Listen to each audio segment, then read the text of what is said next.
Assalamualaikum warahmatullahi wabarakatuh. Perkenalkan, kami dari kelompok 1 latihan dasar CPNS. Berikut ini adalah anggota kelompok kami. Baiklah, kali ini kita akan mengetahui tentang arti korupsi. Menurut Undang-Undang Nomor 31 Tahun 1999, korupsi adalah tindakan setiap orang yang secara melawan hukum melakukan perbuatan memperkaya diri sendiri atau orang lain atau suatu korporasi yang dapat merugikan keuangan negara atau perekonomian negara. Korupsi juga diartikan sebagai tindakan setiap orang yang dengan tujuan menguntungkan diri sendiri atau orang lain atau suatu korporasi. Ada beberapa teori yang mengartikan tentang korupsi. Yang pertama adalah teori Ghosn, Jack Bolong. Faktor-faktor penyebab korupsi adalah keserakahan, kesempatan, kebutuhan, dan pengungkapan. Teori lain juga mengatakan dari teori CDMI, Robert Klickgard, korupsi terjadi karena faktor kekuasaan dan monopoli yang tidak dibarengi dengan akuntabilitas.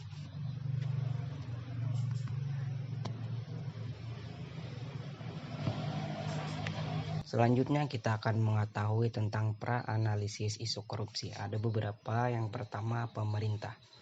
Pemerintah kurangnya tingkat penyelesaian penyidikan korupsi dengan kategori mega korupsi yang semakin hilang beritanya dan kurang pencegahan praktik korupsi di bidang perizinan, ekspor, impor, pelayanan publik yang berhubungan langsung dengan masyarakat. Terus selanjutnya yaitu masyarakat. Rendahnya pengetahuan dan sikap pesimis atau yang kita kenal dengan masa bodoh sebagian besar masyarakat terhadap upaya pemberantasan korupsi. Yang selanjutnya itu ada akademisi, kurangnya pendidikan moral atau soft skill terkait dengan pembekalan dan pengajaran karakter jujur, integritas, tanggung jawab, etika dalam lingkungan berbangsa dan bernegara. Ada lagi pengusaha, rendahnya berkomitmen para pengusaha untuk menciptakan dan membangun lingkungan bisnis yang berintegritas. Ada lagi media, pemberitaan yang kurang menyeluruh dan lebih mementingkan rating dan keuntungan media itu sendiri. Menapis isu korupsi. Analisis pemecahan isu dengan metode USG. Isu permasalahan yang pertama, banyaknya kepala daerah yang tersangkut kasus korupsi. Urgensinya 5, seriusnessnya 5, growth-nya 5. Yang kedua, pihak swasta atau pihak ketiga yang sering terlibat kasus suap terhadap oknum pemerintahan. Urgensinya 5, seriousness-nya 4, growth-nya 5. Yang ketiga, tumpang tindih kebijakan dan birokrasi terlalu berbelit-belit. Urgensinya 4, seriousness-nya 3, growth-nya 3. Yang keempat, kurangnya kesadaran masyarakat terhadap perilaku anti korupsi. Urgensinya 3, seriousness-nya 3, growth-nya 3. Isu yang kelima, komunitas anti korupsi masih sedikit dan terpusat di ibu kota.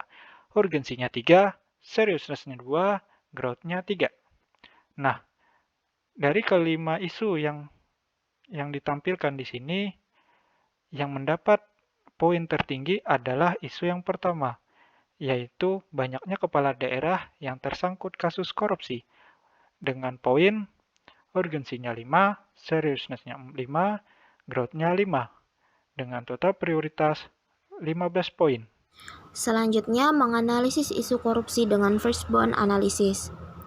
Korupsi bisa disebabkan oleh beberapa faktor, yaitu yang pertama dari individu, seperti kurangnya keimanan terhadap Tuhan Yang Maha Esa, adanya rasa tidak puas, entah itu dari jabatan ataupun keuangan, lalu gaya hidup yang konsumtif, dan pengetahuan korupsi yang kurang.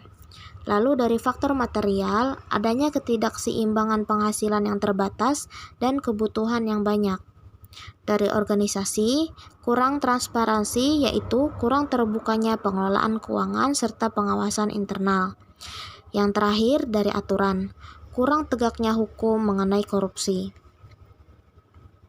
Berikutnya, mencari alternatif pemecahan isu atau masalah tersebut menggunakan SWOT analisis. Analisis SWOT adalah metode analisis untuk mengidentifikasi faktor internal dan eksternal yang berpengaruh pada organisasi. Faktor internal tersebut terdiri dari kekuatan atau strength dan kelemahan atau weakness. Kekuatan adalah sumber daya yang dimiliki organisasi yang dapat mendukung organisasi untuk mencapai tujuan. Sedangkan kelemahan adalah hal penghambat berasal dari internal organisasi yang dapat mengganggu upaya pencapaian organisasi. Adapun analisis SWOT, kekuatan atau strength yaitu tersedianya sumber daya manusia yang mendukung, yaitu anggota penyidik yang berpengalaman melakukan penyidikan selama bertahun-tahun dan sebagian besar sudah mendapatkan sarjana hukum.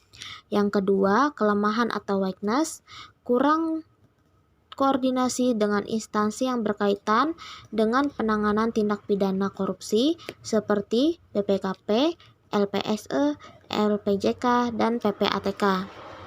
Yang ketiga, peluang atau opportunities.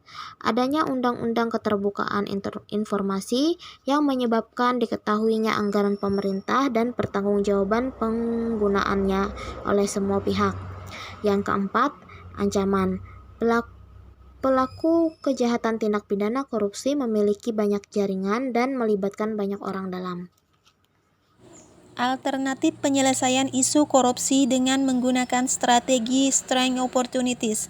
Pemanfaatan sarana dan prasarana untuk melakukan penyelidikan terhadap tindak pidana korupsi secara maksimal. Penggunaan teknologi digital untuk mempermudah pemantauan aktivitas mencurigakan sehingga meminimalisir kesempatan untuk melakukan korupsi. Yang kedua, weakness opportunities, meningkatkan hubungan atau relasi terhadap instansi terkait guna mempermudah dan mempercepat penyidikan korupsi. Mengirim penyidik untuk mengenal penyidikan tindak pidana korupsi agar terjadi peningkatan kemampuan dalam penyidikan. Selanjutnya, alternatif penyelesaian isu dengan menggunakan tabel. Alternatif penyelesaian, pembaharuan kurikulum pendidikan yang berfokus pada peningkatan soft skill sejak dini. Tahapan setiap alternatif. Yang pertama, pemerintah khususnya Menteri Pendidikan memperbaharui kurikulum pendidikan yang berfokus pada peningkatan soft skill. Yang kedua, media membantu mempublikasikannya sehingga informasi tersebar secara merata. Yang ketiga, akademisi melaksanakan kurikulum terbaru dan membuat bahan ajar yang sesuai dengan kurikulum. Yang keempat, pengusaha membantu para akademisi dengan mengadakan pelatihan peningkatan soft skill para akademisi. Dan yang kelima, masyarakat menerima dan mendukung program pemerintah. Hasil yang diharapkan yaitu terciptanya calon pemimpin dan penerus bangsa yang berintegritas, jujur, bertanggung jawab, dan beretika dalam lingkungan berbangsa dan bernegara. Pihak yang terlibat yaitu pemerintah, media, akademisi, pengusaha, dan masyarakat. Demikian presentasi dari kelompok kami tentang analisis isu global mengenai korupsi. Terima kasih. Wassalamualaikum warahmatullahi wabarakatuh.